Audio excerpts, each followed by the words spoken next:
చూడండి, హనీకి చాలా మార్కెట్ ఉంది. నియర్లీ మన ఇండియాలోనే nearly 3000 crores of market honey only for Honey's ఉంది.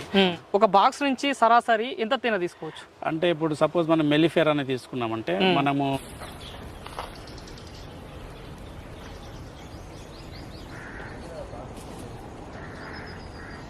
రైతు సోదరులకు వ్యవసాయ ప్రేమికులకు నమస్తే. మీరు చూస్తున్నారు శివ అగ్రి క్లినిక్. నేను మీ శివకుమార్. ఈరోజు మనం వచ్చేసి రంగారెడ్డి జిల్లాలోని రాజేంద్ర నగర్లో ఉన్నాము. రాజేంద్ర నగర్లోని ప్రొఫెసర్ జయశంకర్ తెలంగాణ రాష్ట్ర వ్యవసాయ విశ్వవిద్యాలయంలో ఉన్నాము. ఇక్కడ ఉన్నటువంటి ప్లేస్ వచ్చేసి ఇక్కడ మనకు వచ్చేసి కెతారి కంపెనీ వాళ్ళు వచ్చేసి మన తెలంగాణ రాష్ట్ర వ్యవసాయ విశ్వవిద్యాలయానికి సంబంధించినటువంటి ఈ తేనెటీగల పెంపకం యూనిట్ వాళ్ళకైతే కెతారి కంపెనీ తరపుకెళ్ళి ఈ తేనెటీగల బాక్స్ని ఇవ్వడం జరుగుతుంది.